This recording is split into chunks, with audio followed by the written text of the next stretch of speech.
ചടുലമായൊരു സമൂഹത്തെ കെട്ടിപ്പടുക്കുന്നതിൽ വിവാഹത്തിന് ഏറെ പ്രാധാന്യമുണ്ട്. മുത്തനബി സല്ലല്ലാഹു അലൈഹി വസല്ലമ തങ്ങളുടെ പ്രധാനപ്പെട്ട ചര്യയിൽപ്പെട്ടതാണ് വിവാഹം എന്നുള്ളത്. പരസ്പരം ആണും പെണ്ണും ഭാര്യയും ഭർത്താവും തിരഞ്ഞെടുക്കപ്പെടുമ്പോൾ ഇസ്ലാം വ്യക്തമായ കാഴ്ചപ്പാടുകൾ തുറന്നു വെക്കുന്നുണ്ട്.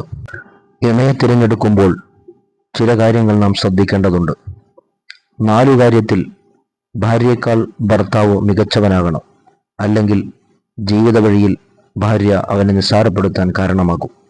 ഒന്നാമത്തത് പ്രായമാണ്. ഭർത്താവിനായിരിക്കണം പ്രായം കൂടുതൽ ഉണ്ടാകേണ്ടത്.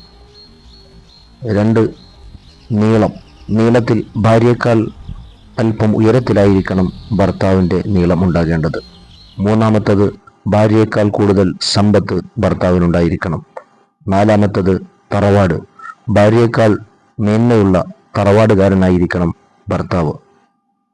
ഭാര്യ 4 കാര്യങ്ങളിൽ ഭർത്താവിനേക്കാൾ മികച്ചു നിൽക്കണം. 1, സൗന്ദര്യബോധമാണ്. സൗന്ദര്യത്തിൽ ഭർത്താവിനേക്കാൾ ഒരുപടി മുൻപന്തിയിലായിരിക്കണം ഭാര്യ ഉണ്ടാകേണ്ടത്. 2, മര്യാദയുടെ വിഷയത്തിൽ ഭർത്താവിനേക്കാൾ മികച്ചു നിൽക്കണം. 3, സ്വഭാവം. ഭർത്താവിൻ്റെ സ്വഭാവത്തെക്കാൾ നല്ല സ്വഭാവമായിരിക്കണം ഭാര്യയ്ക്കുണ്ടാകേണ്ടത്. 4, സൂക്ഷ്മത.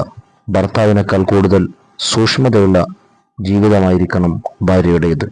ഈ 4 കാര്യങ്ങളിൽ പരസ്പരം മികച്ചതായാൽ അള്ളാഹു സൗന്ദര്യമുള്ള ജീവിതം നമുക്ക് നൽകി അനുഗ്രഹിക്കും.